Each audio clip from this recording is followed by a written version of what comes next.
What is it about the 1961 Betty and Barney Hill abduction case that captivated so many?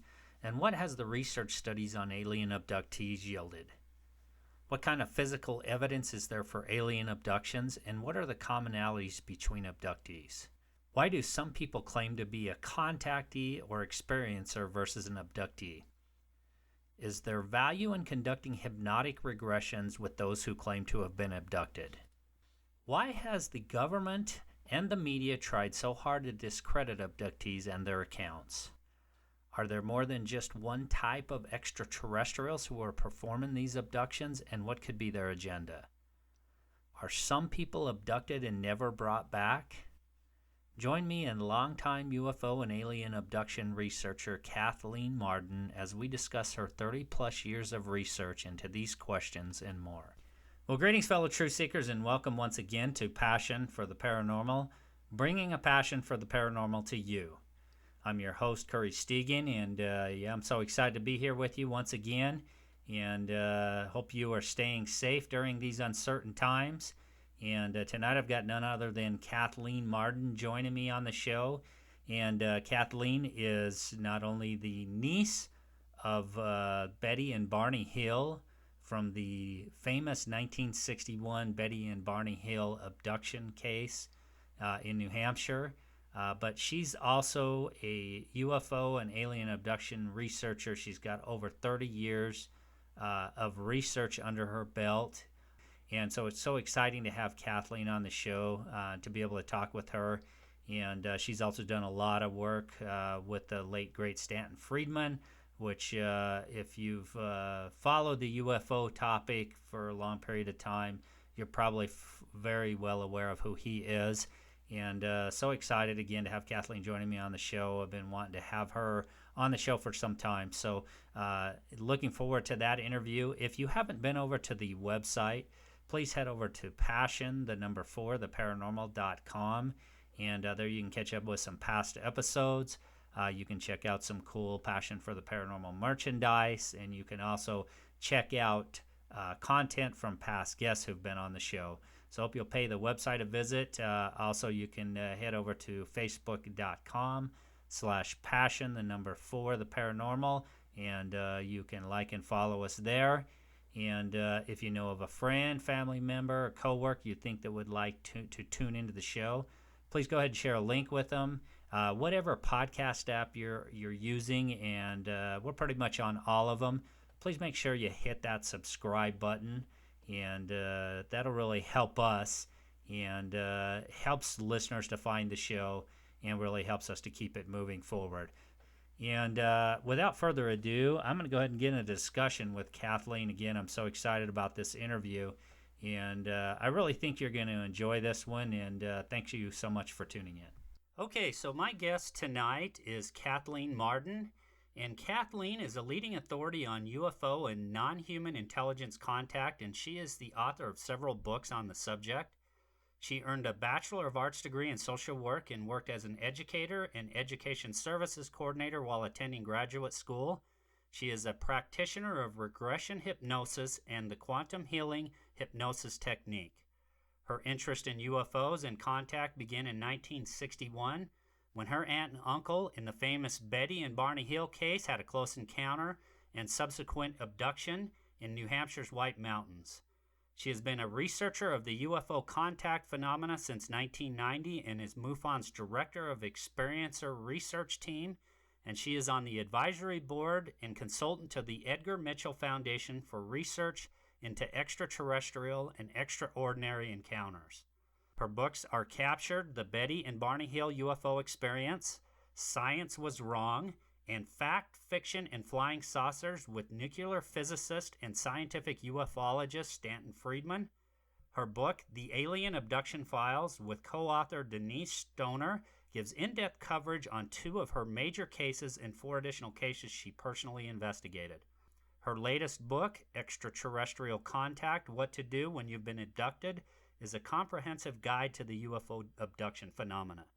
Kathleen has also given on-camera commentary on the Discovery Channel, History, National Geographic, Destination America, Science and Travel channels, and on several documentaries. She has also lectured on the UFO circuit across the U.S. and in Canada, Mexico, Brazil, and the U.K. Kathleen, thank you so much for joining me on the show tonight. It's such an honor to have you joining me. Well, thank you for inviting me. It's a pleasure to be with you. Yeah, I've been wanting to get you on the show for a while, so here you are. I'm so excited to be able to talk with you. You've done such amazing research on this topic. You are the niece of the famous Betty and Barney Hill, and that's such a fascinating case. But maybe if you could just touch on how this case impacted you and whether or not it led you into the field of work you're involved in now. Yes, well, I was 13 years old when Betty and Barney had their experience in New Hampshire's White Mountains with a low hovering craft. And the day that they arrived home, they called my childhood home. My mother was Betty's sister. I arrived home from school in the afternoon and found my mother on the telephone with Betty. And I could hear my mother's part of the conversation. And then she hung up the phone and she told me that she and Barney had a close encounter with a flying saucer the previous evening. In fact, it came so close that they feared they had been contaminated. We had a neighbor who was a physicist, and Betty wanted my mother to call him for his advice. So that's how it started. A couple of days later, we drove to Betty's and Barney's house where I heard the story on my own. I saw shiny spots on the trunk of the car that made a compass whirl. I saw the watches that had stopped and would never run again. And I became fascinated by all of this, and I watched the aftermath of this event unfold over the next few months and into the years. I watched what happened when there was a violation of confidentiality and the story was carried to the public. And also when the first book was written with permission by my aunt and uncle, the debunking campaign that was carried out against them and the impact that it had, especially on my Uncle Barney, who perished from a cerebral hemorrhage when he was 46 years old, only 3 years after the book had been released. So it did have a huge impact on me. I went to college, and part of the time during my college years, I lived with Betty after Barney had died. I drove his car to the university, and for firsthand, I was able to observe what appeared to be some kind of intelligence operation being carried out against my aunt. And I became very interested not only in the UFO abduction phenomena, but also in the history of government involvement in the investigation of UFOs and their policies. So I was coming at it from many different angles. I had a professional career, but I became ill about more than 30 years ago now. And I had to stop this incredibly intellectually stimulating work that I had been doing. And from there, I really wanted some intellectual stimulation. And finally, I was well enough to be able to investigate Betty's and Barney's case on my own, to do research, to have full access to my aunt, to pick her brain, to play devil's advocate, to record hours of interviews, to go time and time again to the abduction site and along the close encounter route, knowing exactly what happened at what time and what place. So I decided that since I loved writing anyway, I would try writing a book on my aunt's life. And over time, it became more than an autobiography, a biography. It became also a story on what really happened to them on that night on September 19, 1961, and the answers to all of the things that I have just mentioned. Interesting. The thing I wanted to ask you is, and you find this in a lot of abduction cases, was there anybody else besides your aunt and uncle who had abduction experiences? Anybody else in the family who experienced this?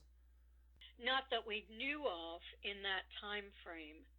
It was rather seamless, but I do recall that when I was a teenager, there was a time when my mother simply did not arrive home at the appointed time. She went grocery shopping every Friday night.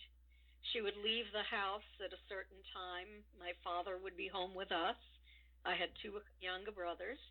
And she would get the groceries. She might visit my aunt in Haverhill, Massachusetts, before she would purchase the groceries. But she would always be home at about 9 o'clock at night. On this particular night, she didn't arrive home, and we were very worried. We finally went to bed, and finally she arrived home, and my father was very distressed and upset, and she wasn't aware that anything had happened until she took the bags from the car, and the frozen food had thawed, and the ice cream had turned to soup, and she had no explanation for what had happened to her.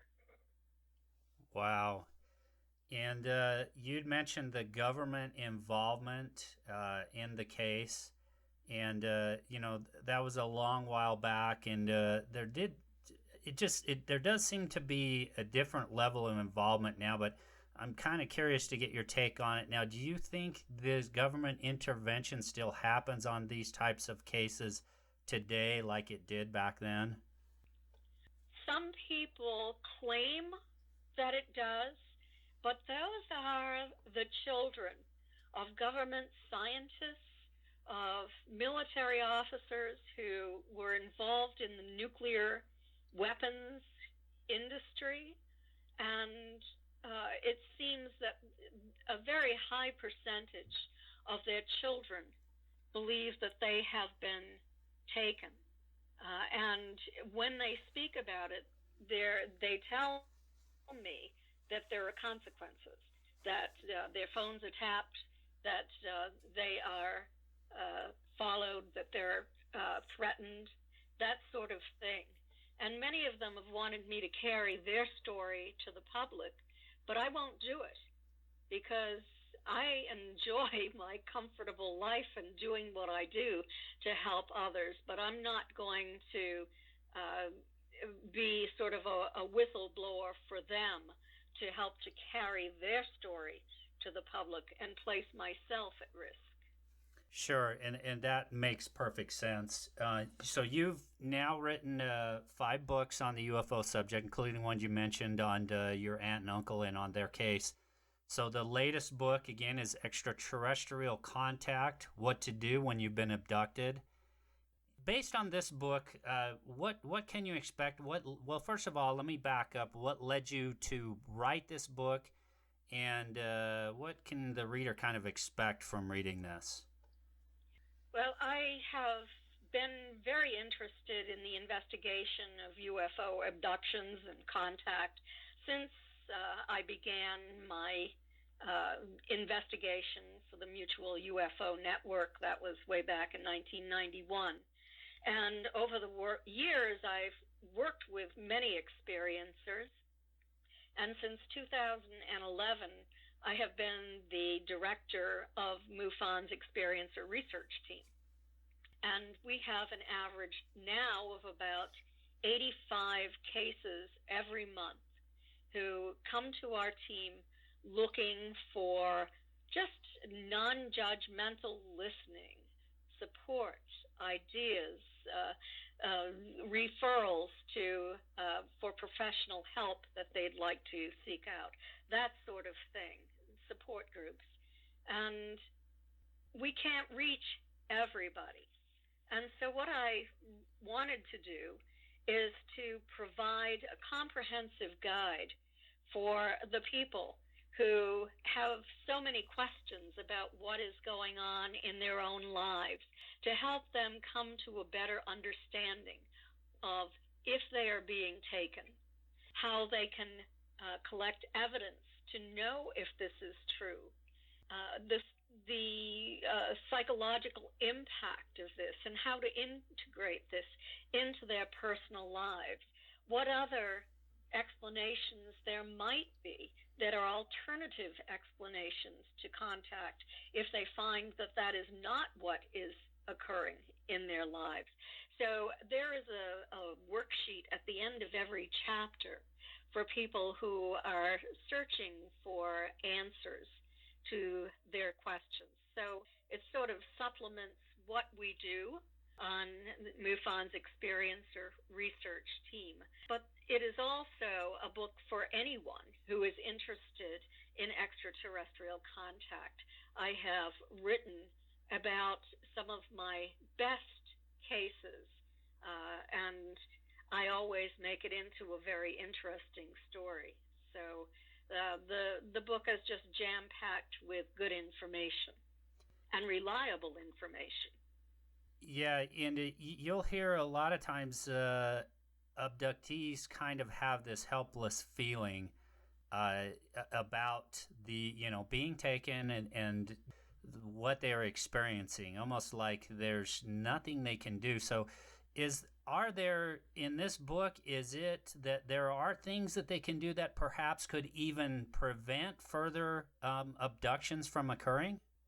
Yes, and I'm an advocate for experiencers and for experiencers to gain strength. So in the position not to be victims any longer, because so many people view themselves as victims. And, if you go through life as a victim, you never move forward. You never gain strength and authority. And it's so important to learn how to be one-on-one with these entities, to overcome the fear, and to engage in conversation telepathically. Many people have been able to achieve this, and they have found that they are able to acquire the answers to many of the questions that they've always had. And so many people I found in the social research studies that I've done want to continue with contact primarily because they're looking for answers, but also for people who want to have this end, who would prefer not to have this interference in their own lives. There are a dozen suggestions in the book on how to make it end. I'm not going to say that they work for everyone, but they have worked for many of the people who have tried them, and that's why they're included in the book. They're not necessarily solutions that I've come up with, but they are solutions that other people have advised me of and that I have learned about even on the internet, and have been able to publish these suggestions with the agreement of these individuals who have internet sites. Interesting. And there's so many people, thousands, and it may be a lot more than that, who have claimed to have been abducted by aliens. Can you kind of give us, based on your research, an estimate of how widespread the alien abduction phenomena is? Do we kind of have an idea of how many numbers throughout the world? Well, it's far more widespread than I ever imagined it could be. I used to think that a certain small group of individuals had been chosen because they had certain characteristics in common, and that everyone else was having sleep hallucinations or sleep paralysis, or were imagining this, or fantasy prone, or all of the other things that the skeptics will tell you. But over the years, as I've come to really examine this and to speak with people from around the world, it's far more prevalent than I had ever imagined. I think Bud Hopkins and David Jacobs, in a study that they did, it was a Roper poll back, I think it was in the 80s or 90s, maybe it was the 90s, believed that somewhere between 2 and 4% of Americans had the characteristics of experiencers. And so that's probably true around the world, because this is happening around the world, across cultures, across religions, across educational levels, and economic means. Yes, that's interesting, and it does seem to be a a large swath, if you will, of the population that have been involved in this phenomena and have reported it. And this is probably the $1,000,000 question, but I still have to ask it because I think it's so important, and that is, what do you have any insight into what you think the agenda may be here? Why are they abducting people, and why is this happening so frequently? Well, I had the opportunity to work with many, many people, as I've said, and I believe that there are several agendas going on, depending upon the type of non-human entities who are visiting. With the Greys, I believe that they are carrying out a longitudinal genetic study for their benefit and ours. They benefit because they have lost the ability to procreate. They have lost their emotions. They've lost so many things.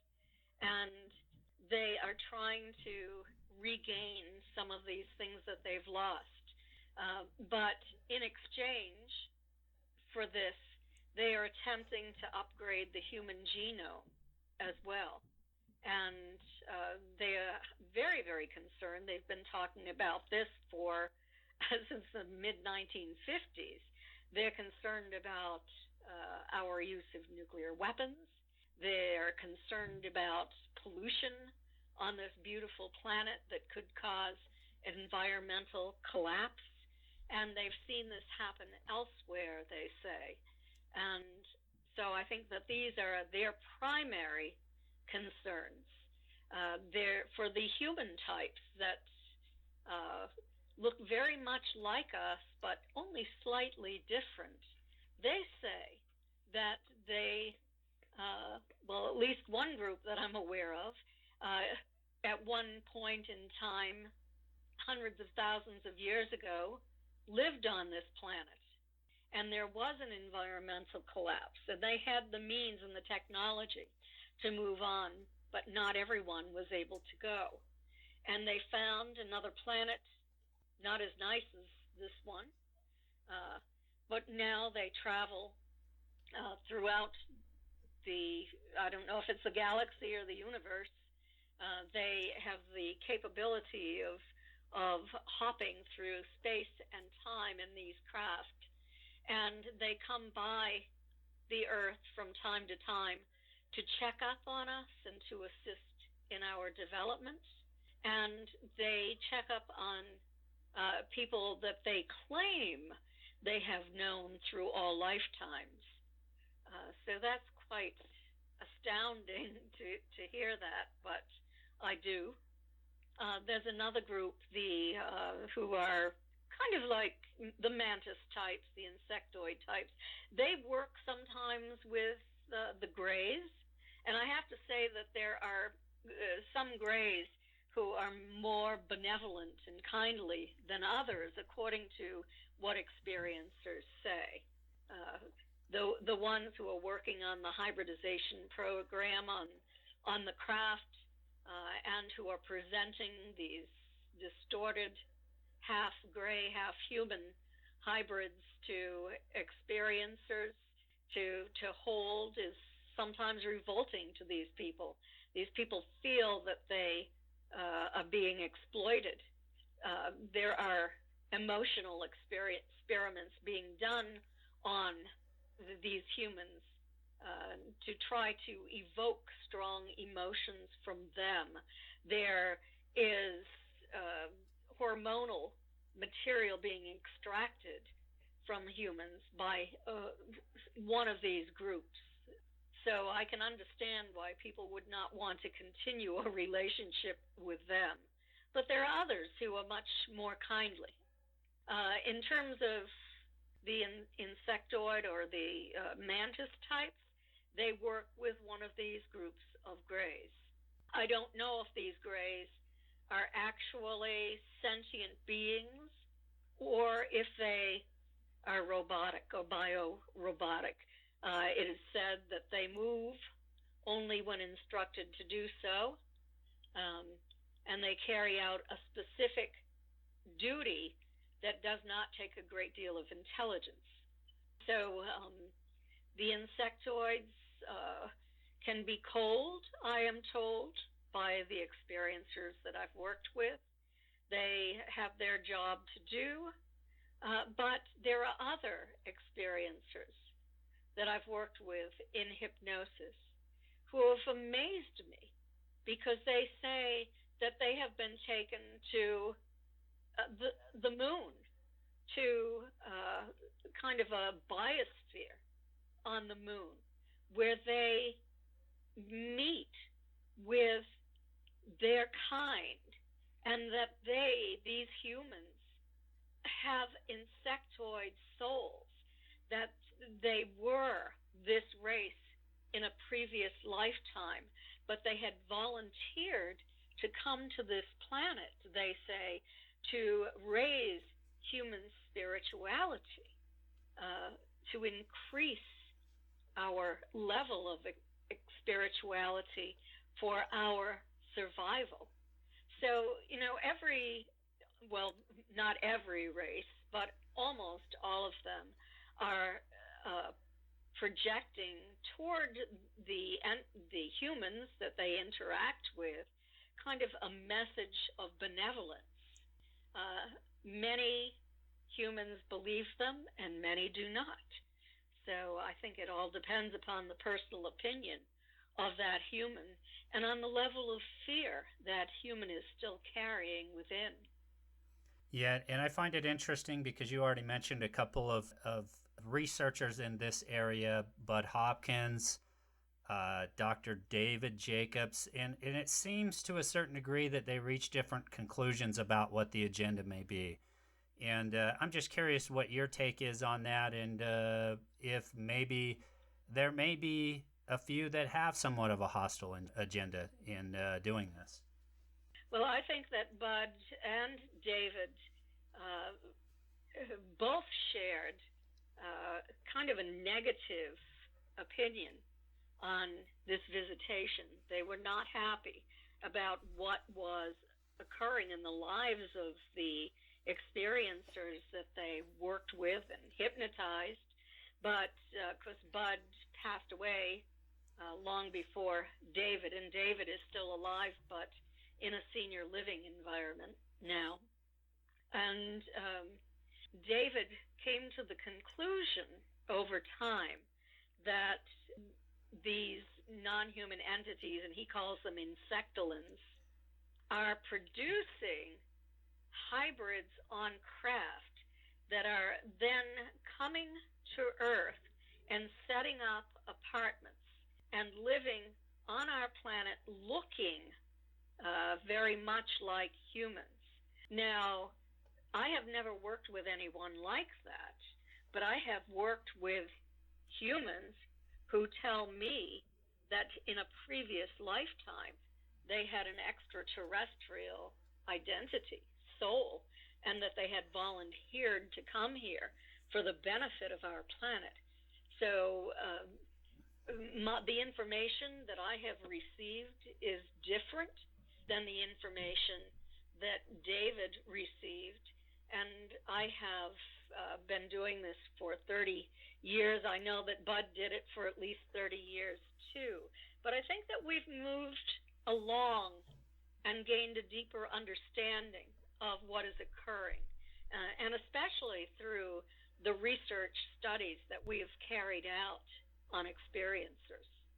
Interesting. Now, Kathleen, do you have any reason to believe, based on your research and your work, that people have been abducted and never been returned? I have never worked with an experiencer, and I've worked with at least a couple of thousand who have simply disappeared. I know that some people say that people are lost in national parks and they're lost in the woods in various places, and that they are never returned. Some people have stated that they have seen the preserved bodies of military people wearing costumes from very long ago. I don't know. I've never worked with anybody who has had that happen. So I'm not going to say it's not happening, but it's just not part of my personal awareness. Now, you draw a distinction between the terms abductee, contactee, and experiencer. And why do you think it's important to differentiate between these three terms? Well, I think that it is important because there has been a movement among some prominent researchers to claim that everyone is a contactee and everyone is having a positive experience, they just don't realize it. But I believe that people are entitled to their own identities and their own opinions. And I cannot say that everyone has had a positive experience. It's simply not true. There are people, I have photographs of the marks, the damage that has been done to people when they have attempted to fight off these non-human entities before they are paralyzed. They're covered with bruises. There's one woman who ended up having a window break, and she had deep gouges from glass where it struck her legs and her arms. I've worked with a man who was taken through the ceiling in his bedroom when the technological device that opened up this interdimensional portal malfunctioned, and he was stuck in the ceiling. And he finally dropped down, but it fractured his cervical spine, and he is disabled as a result of this. I mean, there are mistakes made. Sometimes I don't think they're intentional. I think they're mistakes. But I have to say, if somebody wants to call themselves an abductee, they have every right to do so. And if somebody wants to call themselves a contactee because they've had nothing but positive contact, they have the right to that as well. Everyone has a right to their own feelings and their own identity. But I use the term experiencer. Dr. John Mack invented that term, and that includes everybody who has had contact with what they believe are extraterrestrial entities, positive, negative, or in between. Yes, and that is interesting, yeah, because you're kind of focusing on the experiencer's viewpoint. You talk about this a little bit in the new book, and it is kind of this almost this tendency for people to be brought in, so-called experts, to try and debunk or maybe discredit this whole experience that people have. Trying to say perhaps it's sleep paralysis, maybe it's attributed to personality disorders, maybe they've misperceived their experiences, and other explanations as well for people who've claimed to have been abducted. And you don't necessarily accept these explanations as valid dismissal of these contact experiences. So how can a person really know that their experience is genuine? Well, I believe that it's probably a long process. Have they seen a UFO? Has that UFO been within 500 feet of them? Do they have conscious recall for this? 70% of the abductees in my most recent study through the Mutual UFO Network, and 65% of the experiencers overall have observed a UFO at less than 500 feet in the distance. And about the same percentage remembered observing non-human entities in their environment. So there is some conscious recall among most people who are having these experiences. My book also talks about the equipment that you can purchase if you really want to do your own investigation. I always encourage everyone to keep a journal on their nightstand, and if they wake up, if they had been awake, and then it's almost like there has been anesthesia administered, and then they are suddenly awake again, and there is a time frame there of missing time where they know they did not fall asleep. They should keep a journal, and they should record all of the information that they have, the date, the time, their memories of what occurred, and also check out their bodies. Are there any unusual new pattern marks on their bodies? If they want to buy a UV light, go into a dark room and inspect their bodies with an UV light. Now, certain things will show up under a UV light, such as certain lotions or oils. I'm trying to think. Problems in the pubic area. I know that a doctor told me she used one for that area of the body. And so there are other things, psoriasis maybe, that will show up under a UV light. They will fluoresce. But what we're looking for is patterned marks on the human body that will fluoresce. If you find them, take a photograph in the dark and record that, keep that. If you find patterned marks on your body, bruises, photograph those and keep them in your journal or in a safe place. It's all the evidence that you are collecting as verification that this is really happening in your life. I find it interesting. There is the implants. I know Dr. Lear did a lot of research and a lot of work with this. He's no longer with us. And the kind of the physical side of this, which you're already starting to kind of touch on, the marks. In your research, have you found that some of the markings are consistent across multiple abductee cases? And have you? Go ahead. I didn't mean to interrupt. No, you're fine. I was going to yield to you to go ahead and address that. Okay.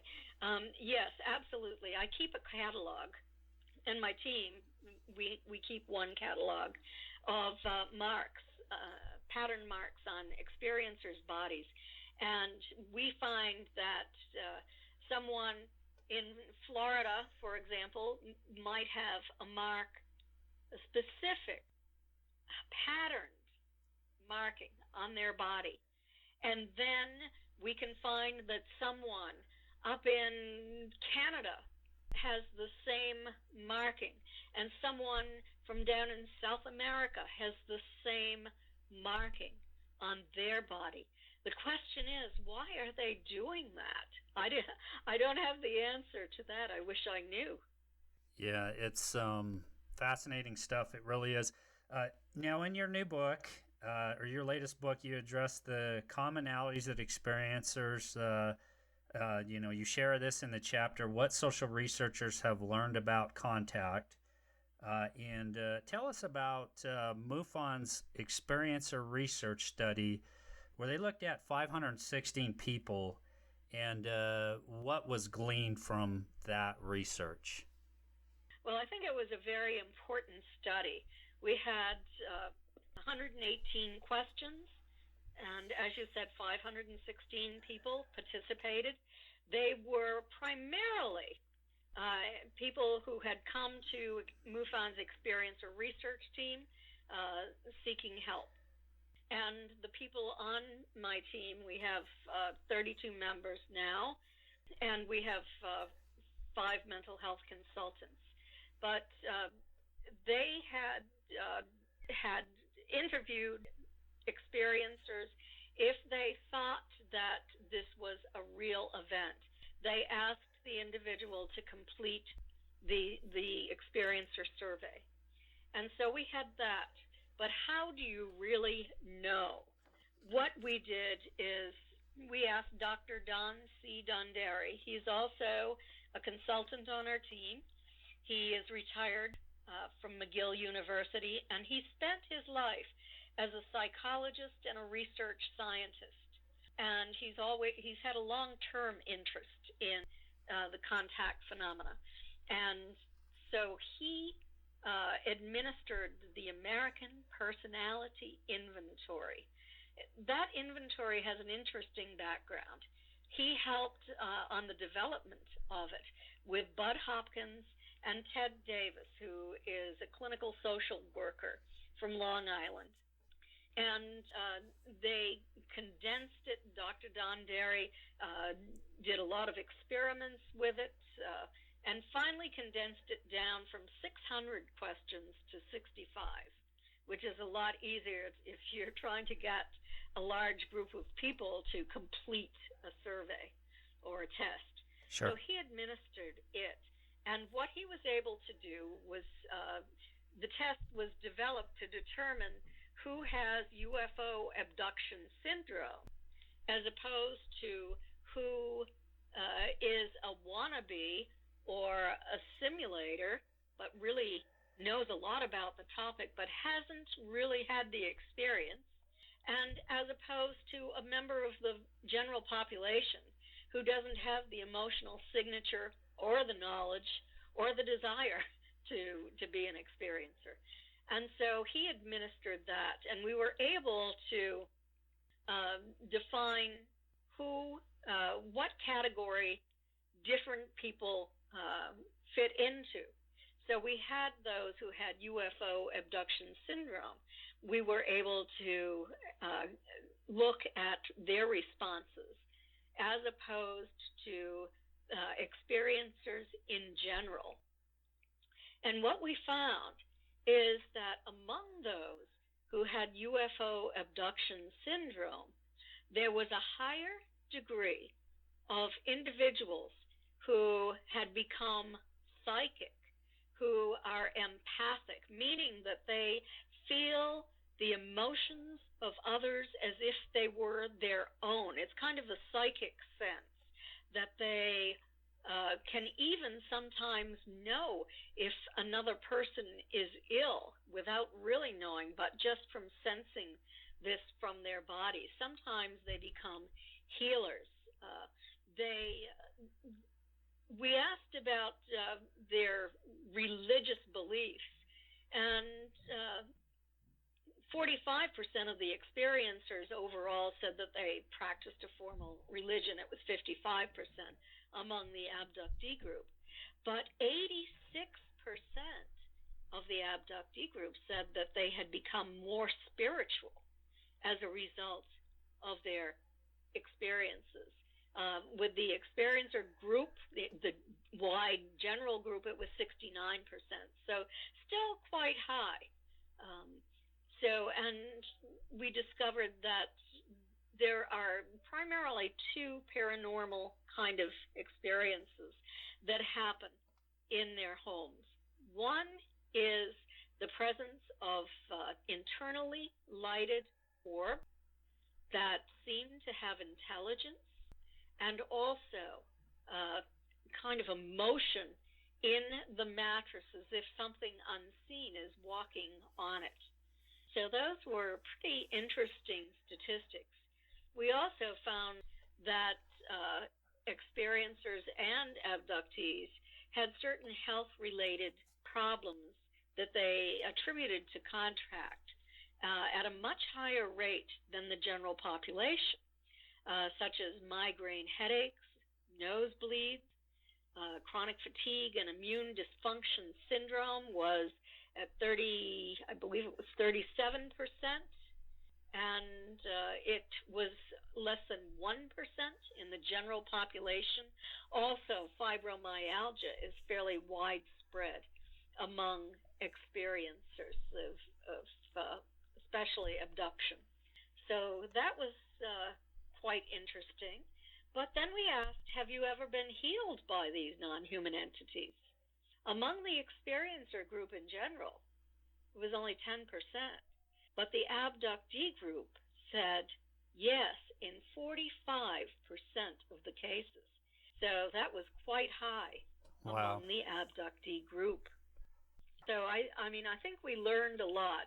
And I wanted to separate whether this was all sleep paralysis or if they were awake when they became paralyzed. And almost everyone had experienced sleep paralysis. It was 90% for the abductee group, 74% for the experiencers overall. But when we asked, were you awake when you were paralyzed? It was 60% for the abductee group, but only 36% for the experiencers. Wow, that's the intriguing part of this is how these abductees kind of their spiritual views, if you will, kind of change, and they seem to kind of open up their spiritual horizons, if you will, for lack of a better term. I'm curious to know, because there are other people that claim to have contact with other types of entities, whether it be angels, whether it be demonic type beings. And I'm wondering, based on your research, is there some overlap there? Is there some where people are not really sure whether they're angels, whether they're demonic, whether they're non-human extraterrestrial entities? Can you talk a little bit about that overlap? Well, a lot of people have those questions. And I've worked with people who thought that they were having extraterrestrial contact. But as they talked, as they described what happened in their lives, I find that they are very ill, that they're incapacitated, and that these wonderful, loving entities come to them and improve their lives in many ways. And I've also talked with people who are just simply wretched, and they think that they're being taken by extraterrestrials, but they have none of the characteristics of people who are taken by extraterrestrials. They're not meeting with scientists and educators, and they're not taking part in any kind of experience or experiment. They are being tortured. They're being raped. They're seeing people being killed. Missionaries being killed. They're being taught or voiced by these entities anti-religious statements. It is horrific for these individuals who are having this happen. And I discuss this in detail in one of the chapters in Extraterrestrial Contract, and suggestions on what to do to raise the vibration so that these entities can no longer be part of their lives, because it's generally the lower vibration. These people are suffering a great deal of pain from something. Maybe they've been hurt and they're living on opioids. Maybe they are alcoholics or drug addicts, and their vibrational frequency has lowered, and they're very sad, and they experience pain and suffering. And these entities, these very negative entities, feed off fear, pain, and loathing, and gain strength through this. And so I'm not going to say that any of those people are having serious psychosis. For many, I suspect that this is what's happened. Now, can a person who is having a UFO abduction event in their lives have these other things going on at the same time? Not very frequently.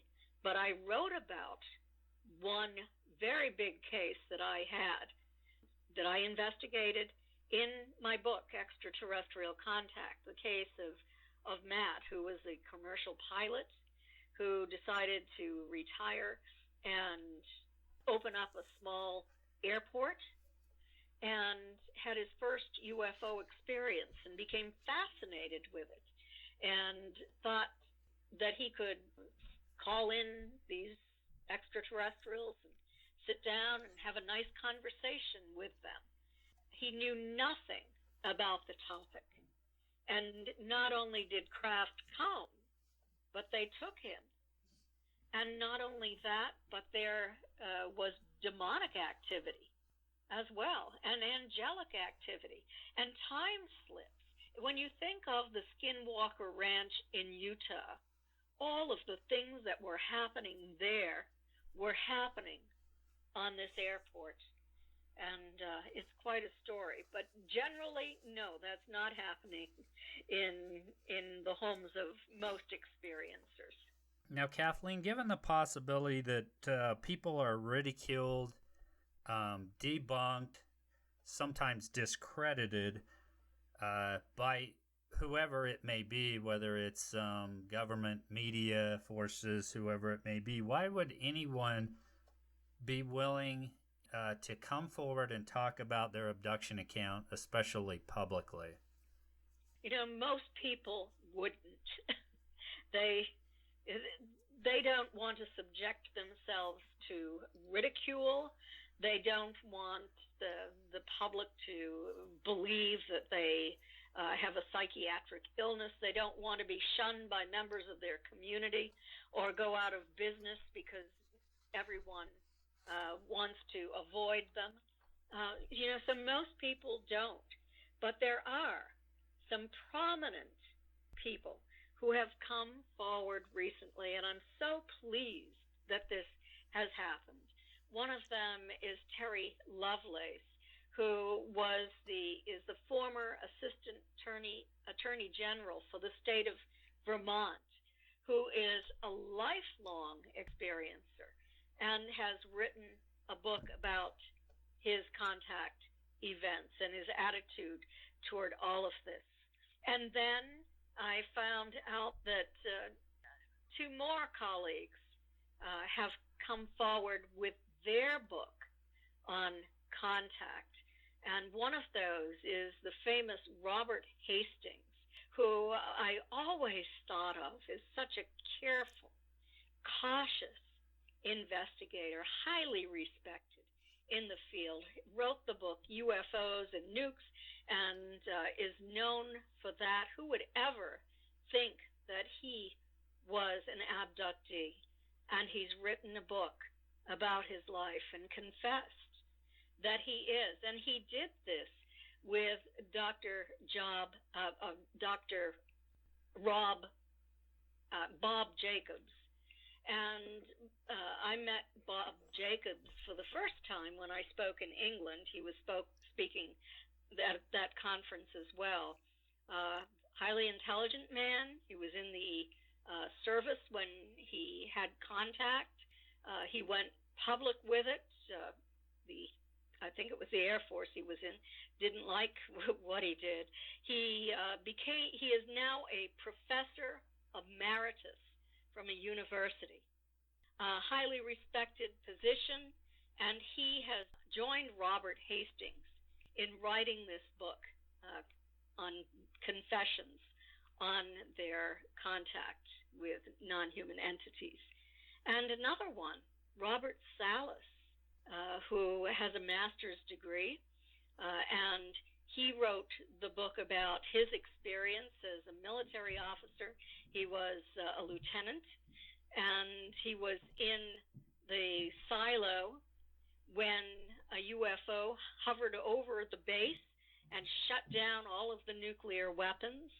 Highly credible individual, respected individual, who has admitted that, yes, he is an experiencer too.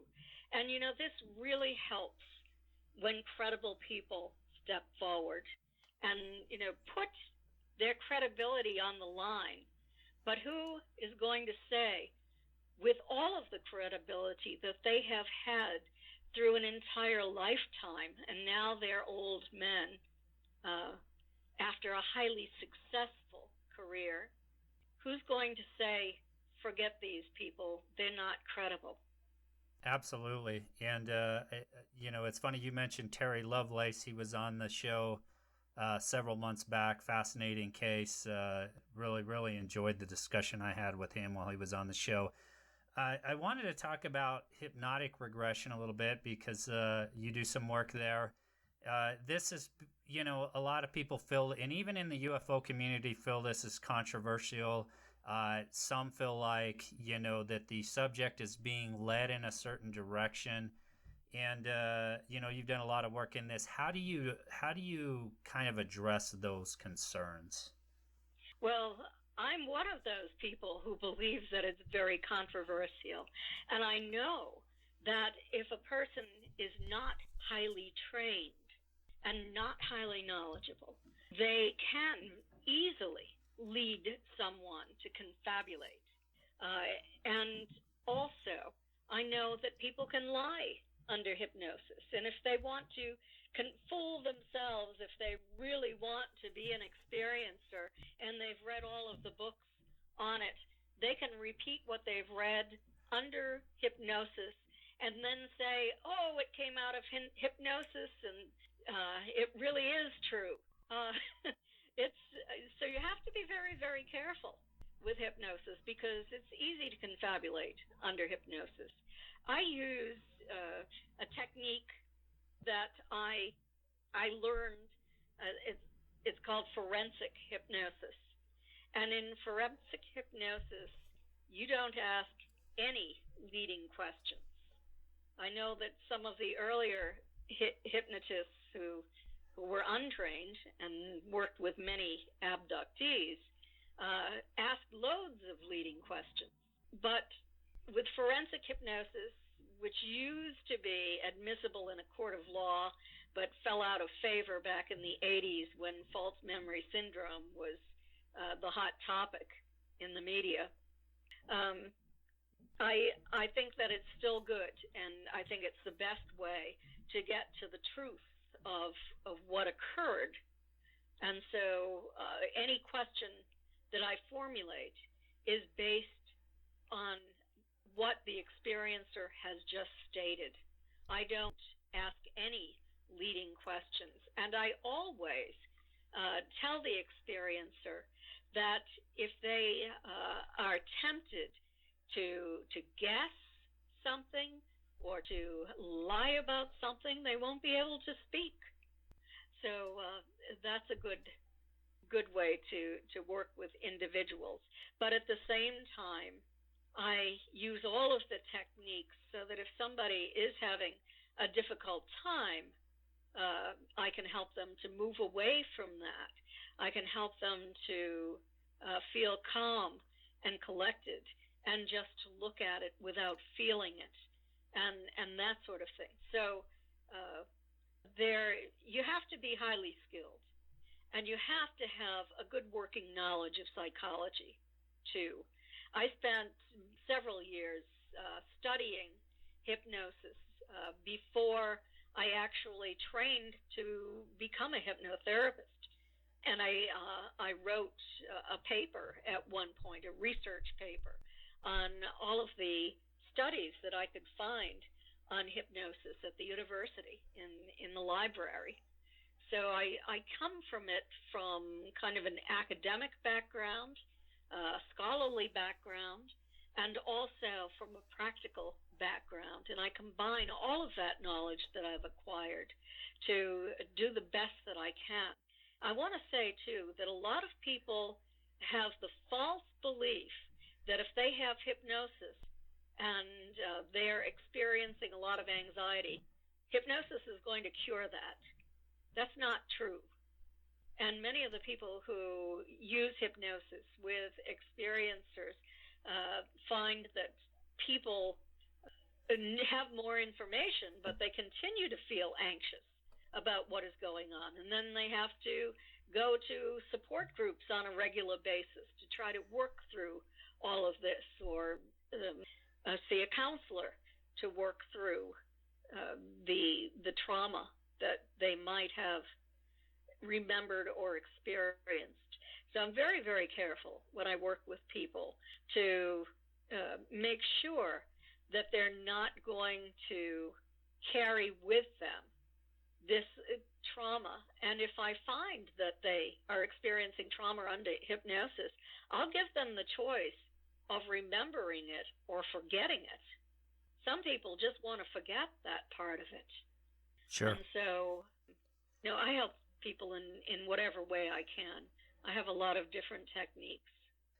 And I wanted to touch real briefly on your working relationship with Stanton Friedman, who, sad to say, he passed last year. He's one individual I considered one of the leading researchers in the Roswell case. Some say he broke that case wide open. Maybe if you can just touch on your working relationship with him, and I know you co-authored a book with him, but if you could just touch on that real briefly. Yes, we had met many, many years ago through my Aunt Betty, of course, because he was one of the individuals who was convinced that the star map she saw on the craft and then drew or sketched for Dr. Benjamin Simon as a result of a post-hypnotic suggestion, and then was studied and after a very long investigative process, Marjorie Fish, who was a brilliant woman from Ohio, was able to identify the stars on Betty's map. Well, Stanton was very impressed with Marjorie, and so he was involved in Betty's case because of that. And he was one of the leading supporters and vocal supporters of the star map and the work that Marjorie did. So I knew him from there. But when I was writing Captured, the Betty and Barney Hill UFO experience, after many years of investigation and research and conversations with Betty, she said to me, if you ever need any help, and she was dying at this point from cancer, she said, if you ever need any help with the book that you're writing, I suggest that you contact Stanton Friedman. And I did contact Stanton. I was at a conference. It was in Denver, Colorado. It was a MUFON symposium. He was a speaker, and he had a vendor table. And I approached his table time and time again throughout the day. And there was always a huge circle of very big men around him talking, and there was no way that I could get his attention.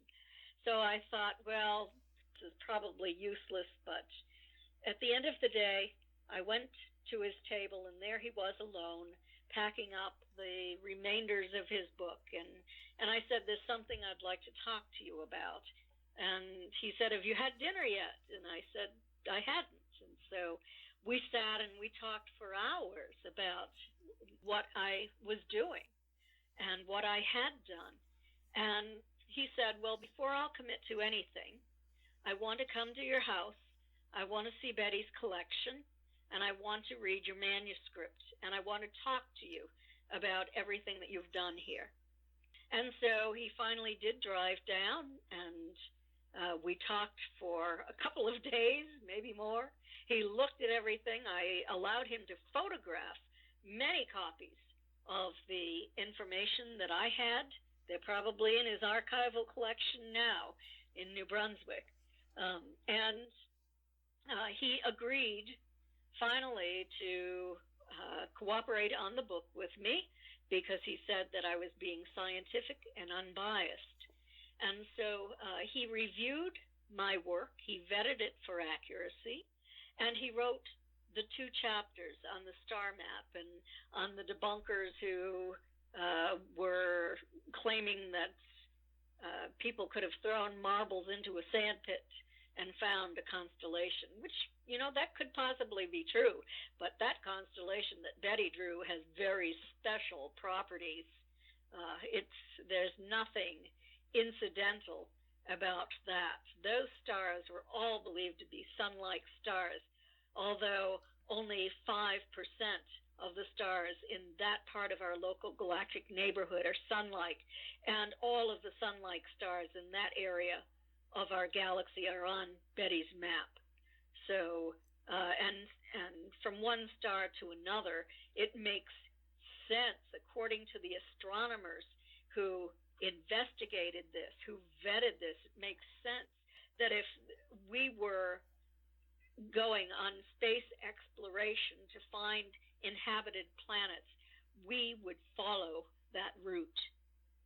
So anyway, that's how Stanton and I met, and we found out that we worked so well together. We were speaking at the same conferences, sharing the same vendor tables, eating together. Finally, he said to me, "Would you like to write another book?" And so we became good friends, and I wrote half of Science Was Wrong, and he did too. And then we wrote Fact Fiction and Flying Saucers together, and happily worked together for many, many years. And he became my confidant, and I was his, and we just had a fantastic relationship and wonderful working relationship together. Yeah, thank you so much for sharing that. I wanted to get your take as we get ready to wrap up here, and I do this with all the UFO researchers that I have on the show, and that is, what is your take on the current events in the UFO community? Everything from To the Stars Academy efforts, getting those Navy videos released, although now the DoD has come out, the Pentagon has come out and said, yeah, they are authentic and we don't know what they are, all the way from that to, current disclosure efforts, and where we're at with that. Where do you kind of see where this is going? And, second part of that is, do you think this will result in ultimate government disclosure at some level on this topic? Well, I want to advise everyone that we went through a similar process back in 1947 when there was a study of flying discs, and the military officers and scientists who were involved in this study concluded that these flying discs were metallic, that they could outfly and outmaneuver anything that we had. And then they said, but who knows? Could they possibly come from this world? Could one of our adversaries be flying these discs? And, they went on and on. In 1953, there was a massive cover-up launched. So this is a wait and see for me. I can tell you that they are not somebody on this planet's aircraft. And I know that because they can be at a zero stop point, and then in a moment they can approach supersonic speed. And they can come to a complete stop at 80,000 feet, and they can hover in the air for hours, and then they can drop in 3 seconds to 50 feet above the ocean. They can make right-angle turns. They can bounce back and forth like a ping pong ball. They can cause the water to appear to boil. They can seem to meet with other craft just like them that are underneath the water. And the way they maneuver, our human body could not possibly tolerate those G-forces. They have a technology that is far in advance to anything that any of our adversaries in this world or on this world have. And if any of us had this kind of technology, we would rule the world. No one else could possibly win a war with our level of technology that we currently have if somebody else had the ability to maneuver in this way. Yeah, absolutely, and I do agree with you there. I often contemplate what the upside to government disclosure on this issue would be, other than perhaps to come clean with the American people and try and regain trust, because I think there's been some polls done that people are not trusting of the government on this issue, and a lot of people do feel. I think there was one poll that I saw, I don't remember if it was a Gallup poll, that said 68% of Americans feel like the U.S. government's hiding something on this issue. So from your perspective, is there any upside for government disclosure on this issue? What would they have to gain? Well, they've been hiding this issue for 70 years, and Stanton and I wrote about the history of government involvement in the investigation of UFOs, their major studies, the decision to cover up what they found, and that is that these craft appeared not to originate on this planet. So that whole history is in fact fiction and flying saucers, and what those who debunked it, the disinformants, carried out their modus operandi and what they did on every major case. I hope that we've reached a point where we can have soft disclosure, where this will sort of leak out a little bit at a time, and maybe the Department of Defense will say, well, yes, that is a real video, and of a craft, and we have this understudy. The kinds of things that they stated back in the late 40s and early 50s. But, I hope that they carry it further this time. I think that they'll gauge the general public's reaction to all of this. And if there is a sign of public hysteria, they will retract and they will launch another cover-up. But I think that the public, or most of the at least informed public, know that UFOs are real, that it appears we are being visited by technologically advanced extraterrestrials, and that they have probably been coming here from time to time for thousands of years. Yeah, that's a great point, Kathleen. I tend to agree with you there. I think that argument's been thrown out there for so many years that they're not willing to or ready to deal with the truth of this, and I think the polls, the more recent polls, show that most people probably are ready to deal with it. At least that's my perspective on it. I don't think that's as valid an argument as maybe it would have been 30, 40, 50 years ago. I think people are slowly coming to the reality that there's something to this now. There's other segments of the population that, maybe they're not ready to accept this, but I think as a whole, we are much further along in people being willing to accept this. I think, right. Kathleen, it's been such an amazing conversation and discussion. I really appreciate you taking the time to talk with me tonight. Such great research. Such great research. Really, really interesting topic, and it, I always find that this topic's there's so many layers to it. It is so complex that it is really hard to kind of wrap your brain around it when you start getting into it. But thank you so much once again for joining me tonight, talking with me. Just one additional question: any new books coming out? Any new works, and where people can find your work? You can go to my website at Kathleen with a K dash Marden MARDEN.com. I also have a Facebook page, and you'll see all of my books there. There are many articles to read. I have a blog that I update, and I have a Stanton Friedman page too, if you're interested in reading that.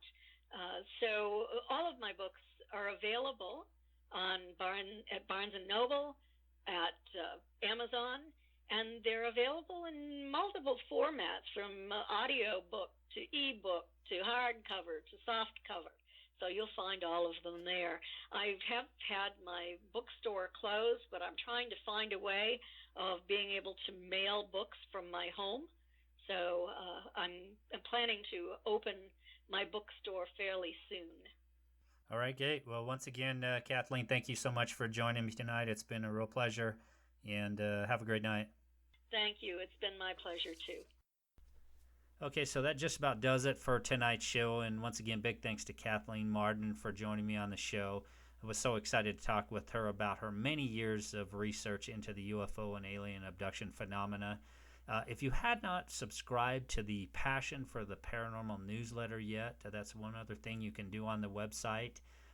Please understand we will not share your email information with anybody else. It's just simply to send out the newsletter, send out information about past shows and upcoming episodes, and other relevant information related to the show. So hope you'll go over there and subscribe to the newsletter. Once again, thank you so much for tuning into the show. Stay safe out there, and look forward to the next episode. Have a great night.